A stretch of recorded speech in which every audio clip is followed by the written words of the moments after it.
On the 15th of March 2023, the UK Chancellor Jeremy Hunt delivered his spring budget from the dispatch box. It was a speech that lasted 61 minutes. In this video, we're going to focus on what you need to know about the spring budget, how it affects you without the politics, without the economics, just what really matters, how it affects people like you and me. And what's more, we're going to do it in under 10 minutes, I hope.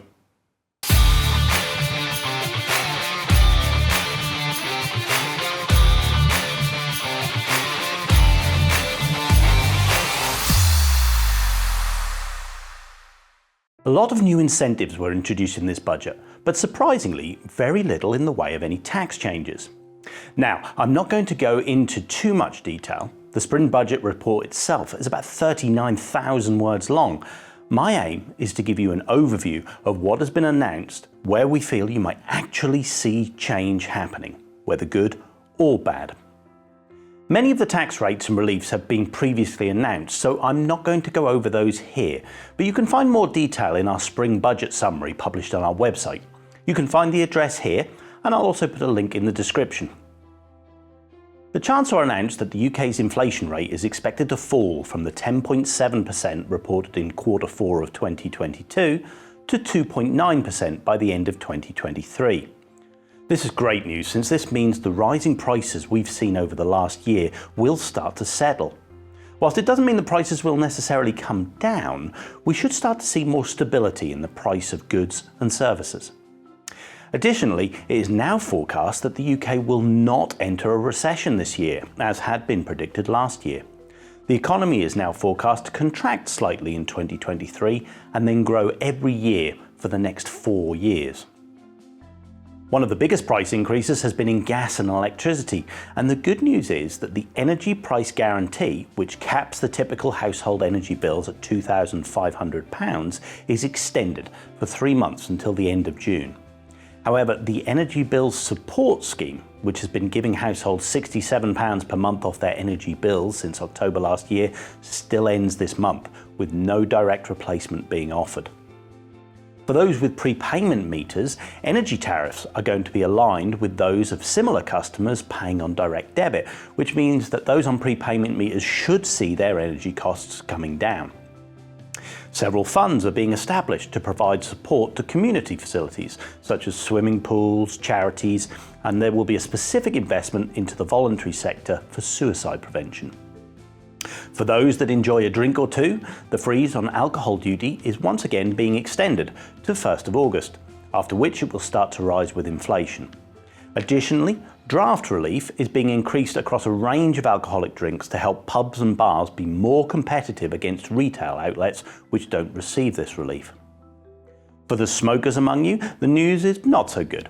Duty on tobacco is increasing by more than the retail prices index, with hand-rolling tobacco taking the largest increase. These changes took effect immediately, and so smokers will see this filtering through to shop prices very shortly. For drivers using traditional fuels, they will benefit from a further 12-month freeze on fuel duty, as well as the continuance of the 5p temporary cut in duty. This means no sudden increase in the price of fuel as a result of this budget. Moving on to the Chancellor's initiatives to stimulate further growth in the UK economy. 12 new investment zones benefiting these areas will be set up to assist economic regeneration, with each area having access to £80 million of government support on successful application. Additional funds are being provided under the government's Levelling Up initiative to support high-quality local regeneration projects, particularly benefiting communities in the north of England. For businesses, the super deduction comes to an end this month, which gave tax relief on many business asset purchases at 130%. Instead, the government will introduce full expensing for the next 3 years. This will mean that businesses can claim tax relief on the full costs of qualifying plant and machinery in the year of acquisition without there being any cap on that relief. Certain assets known as special rate assets currently receiving a lower level of tax relief will benefit from a 50% first-year allowance instead. Whilst the 50% first-year allowance for special rate assets is welcome additional relief, the UK already has full expensing through the annual investment allowance, albeit capped at £1 million in any tax year. By the Chancellor's own admission, only 1% of businesses would likely exceed this amount each tax year. With the rate of corporation tax rising from a flat 19% to a sliding scale, starting at 19% for profits up to £50,000 and increasing to a maximum rate of 25% on profits above £250,000, this, combined with the limited benefit to most companies from full expensing, companies with profits over £50,000 will see their corporation tax bills rise. On the positive side, the Chancellor is keen to make our taxes more competitive in the life science and creative industry sectors, with additional tax credits for research and development being extended to these industries. Additionally, the Climate Change Agreement scheme, which allows certain UK industries to receive a discount on their climate change levy in exchange for reducing energy use and CO2 emissions, has been increased for a further 2 years. To provide better energy stability for the UK in the future, alongside its current investment in renewables, the Chancellor announced a number of initiatives around nuclear power to encourage investment. With the aim of relying less on the UK's energy needs being fulfilled from abroad, this should help to stabilise future energy prices and supply, albeit this is a long-term plan with little benefit in the short term. In medicine, the regulatory agency that approves new drugs will be allowed to more quickly sign off on using drugs that have already been approved by trusted regulators in other countries. This will speed up the availability of cutting-edge medicines and devices in the UK. In employment, the Chancellor introduced a number of initiatives to get more people into work.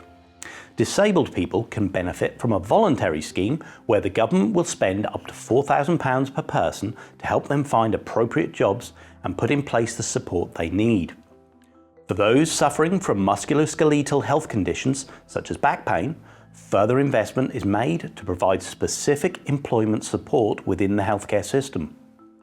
For those dealing with mental health issues, the Individual Placement and Support Scheme, which assists both the individual and the employer, will be extended.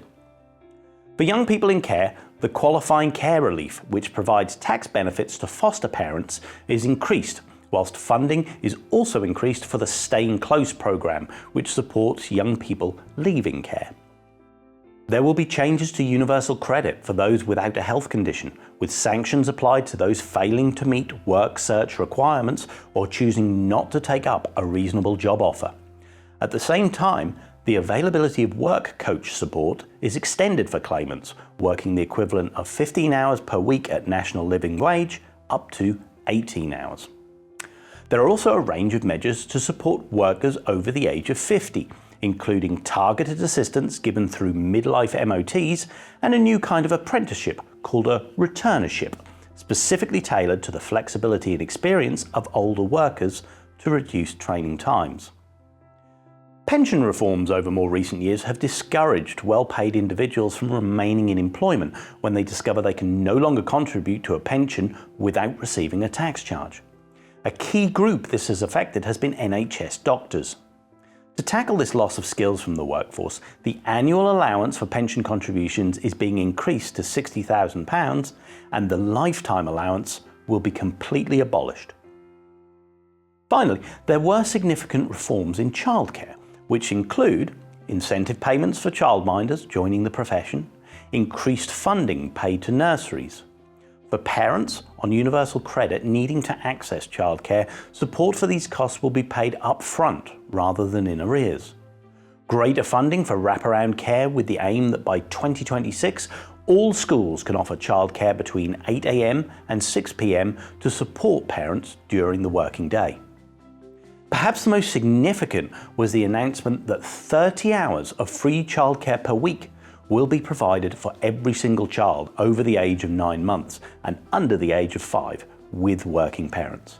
This is an extension of the current free childcare available for 3 and 4-year-olds. This will be introduced in stages though, with 15 hours given for 2-year-olds from April 2024, with this being extended to include children from 9 months in September 2024, and with the final extension of 30 hours to all relevant age groups from September 2025. Now, we've gone through the key measures that we think may affect you in the spring budget, and at quite a pace. But just to remind you, there is a much fuller breakdown of the spring budget on our website, which you will find linked below in the description. Do you have any questions about the spring budget? If so, please do ask them in the comments below and we'll reply back to you. If you enjoyed or found this video useful, please do give this video a like and subscribe to the channel if you're not already to ensure you don't miss out on our regular content. Hopefully, there is something in this budget that will have a positive benefit for you, because sometimes just one thing is all it takes. See you on the next one.